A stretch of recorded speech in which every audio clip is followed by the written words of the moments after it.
অসাধারণ একটি মজা।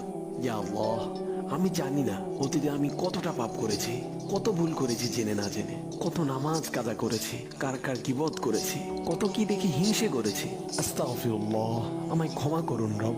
ইয়া আল্লাহ, আপনি আমায় এখন এমন ভাবে তৈরি করুন যাতে আমি এসব থেকে মুক্তি পেতে পারি। আমায় আপনি আলোর পথ দেখান। আমার অন্তরে ইসলামের প্রতি প্রেম বাড়িয়ে দিন। আমার মনে আপনার এবং আপনার রসুলের প্রতি ভালোবাসা এনে দিন। ইসলামকে জানার ও মানার ইচ্ছে বাড়িয়ে দিন। ইয়া আল্লাহ, কোনো বিপদ আসার আগেই আপনি আমাকে তা থেকে রক্ষা করুন। আমাকে বদনজর থেকে রক্ষা করুন। আমাকে পাপ থেকে দূরে থাকার তৌফিক দান করুন। ইয়া আল্লাহ, আমার ঈমান বৃদ্ধি করে দিন। আমার মনকে নরম করে দিন। আমাকে বেশি বেশি তওবা করার তৌফিক দান করুন। আমাকে হেদায়েত দান করুন।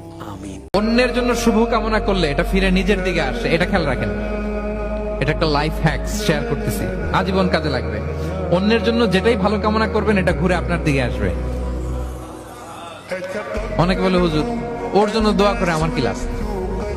নিজের জন্য আল্লাহ আমারে মাফ করে দাও, আল্লাহ আমারে সমৃদ্ধি দাও, আল্লাহ আমার বেতন বাড়াও, আল্লাহ আমার ব্যবসায় বরকত দাও, আল্লাহ আমার ছেলেরা হাফেজ বানাও, আল্লাহ আমার বউ, আল্লাহ আমার মেয়ে, আল্লাহ আমার আমার আমার সব আমার ভালো আপনি চাচ্ছেন নিজের জন্য, অন্যদের জন্যও চান।